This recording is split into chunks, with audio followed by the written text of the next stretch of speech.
Donc dans la vidéo précédente, on avait vu la méthode splice sur les tableaux, mais il y a aussi une autre méthode dont le nom ressemble très fortement qui s'appelle slice, et donc on va voir ça. À quoi sert cette méthode? Donc sur la documentation JavaScript, on a donc la méthode slice, donc c'est une méthode qui est sur les tableaux, entre autres, car on l'a aussi sur les chaînes de caractères, les strings, mais ça on le verra plus tard. Donc la méthode slice, donc en anglais ça veut dire portion, rondelle, partie taillé, coupé en tranches, donc ça veut dire plein de trucs. Donc renvoie un objet tableau contenant une copie superficielle, shallow copy, donc shallow ça veut dire peu profond, d'une portion du tableau d'origine. La portion est définie par un indice de début et un indice de fin exclu. Le tableau original ne sera pas modifié. Donc là on a l'exemple du MDN, donc là on a un tableau animal, dedans il y a différentes chaînes de caractères. Donc là ils font donc le tableau animal, point, donc la méthode slice 2, donc 0, 1, 2, et on voit que donc ça sort un tableau avec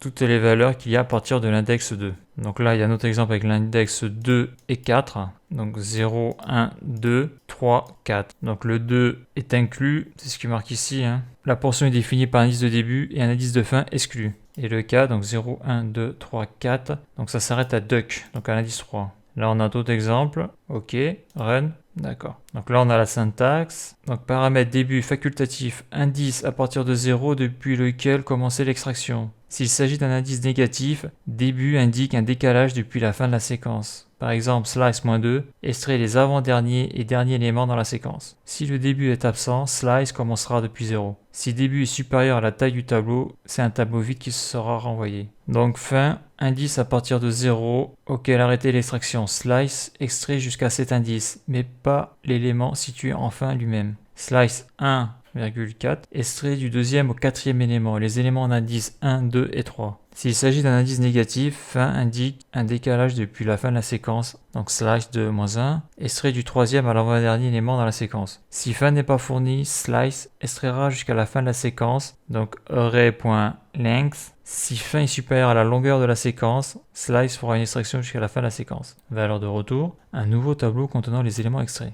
Donc après on a la description. Donc slice ne modifie pas le tableau original mais renvoie une nouvelle copie du tableau, shallow copy, copie superficielle, dont les éléments sont des copies des éléments extraits du tableau original. Les éléments du tableau original sont copiés dans le nouveau tableau de la manière suivante. Pour les références à des objets et non les objets eux-mêmes, slice copie ces références dans le nouveau tableau. Tant l'original que le nouveau tableau font référence au même objet. Si un objet référencé est modifié, ces changements sont visibles tant pour le nouveau que pour l'ancien tableau. Pour les chaînes de caractères, les nombres et les booléens, slice copie ces chaînes de caractères, ces nombres et ces valeurs booléennes dans le nouveau tableau. Les modifications sur ces chaînes de caractères, nombres ou booléens dans l'un des tableaux n'affectent pas l'autre tableau. Note, lorsque l'on parle de chaînes de caractères, de nombres ou de booléens, ici on parle exclusivement de leur type primitif, pas des objets string, number ou booléens. On va voir par exemple différence entre objet string et type primitif pour les chaînes de caractères. Donc si un nouvel élément est ajouté à l'un ou l'autre tableau, le second n'est pas affecté. Donc là on a un exemple, renvoyer un fragment d'un tableau existant, ok.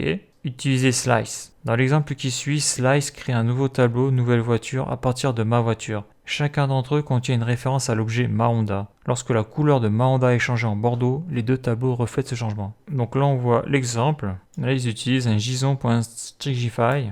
Donc ce script affichera ça, ok, bon. Donc utilisation avec les objets similaires au tableau. La méthode slice peut aussi être appelée pour convertir des objets collections similaires à des tableaux en un nouveau tableau. L'objet argument d'une fonction est un exemple d'objet similaire à un tableau. Donc là on a un exemple. Il est possible de lier avec la fonction .call de fonction prototype et on peut effectuer la réduction avec le array.slice.call argument plutôt qu'avec array.prototype.slice.call. Voici comment on peut simplifier avec bind. Donc ça c'est des exemples plus compliqués ça. Donc voilà, donc on voit que la méthode slice, c'est comme la méthode splice. Ce sont des méthodes qui sont en tout cas en premier abord qui sont assez faciles à utiliser. Donc là, je vais faire un petit exemple sur Visual Studio Code pour voir un peu comment ça se comporte. Donc sur Visual Studio Code, je vais reprendre l'exemple du MDN. Donc je fais une constante, je vais l'appeler animal. Voilà, donc là je crée le tableau. Donc dedans je mets antilope, bison, chameau, canard et éléphant. Trouver l'intrus, canard. Voilà, donc là je fais un CTRL S, il n'y a pas d'erreur. Je fais un console log d'animal.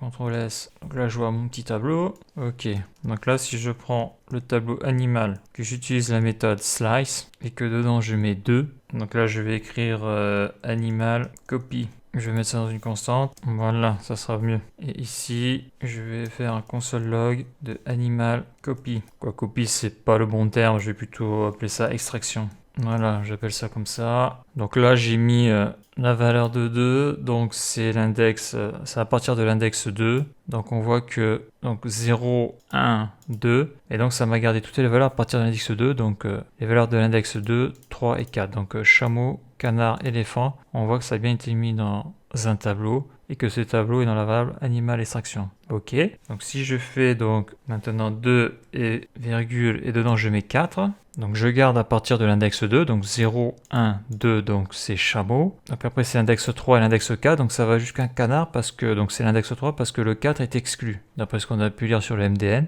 Donc c'est bien ça. Donc là, donc c'est intéressant de voir que si je veux extraire certaines valeurs, je peux modifier là ces arguments. Voilà, donc là j'ai mis index 1, donc ça prend à partir de bison, qui est l'index 1, et 0, 1, 2, 3, et ça s'arrête donc à chameau, qui est l'index 2. Ok, bon ça c'est bon. Si je fais index 4, si je fais index 5, voilà. Et si je fais rien, qu'est-ce que ça fait? Donc on a pu voir que la méthode slice est une méthode assez simple, hein. Donc après il faut voir dans quel cas elle est vraiment utilisée, quoi. Donc voilà pour cette petite vidéo.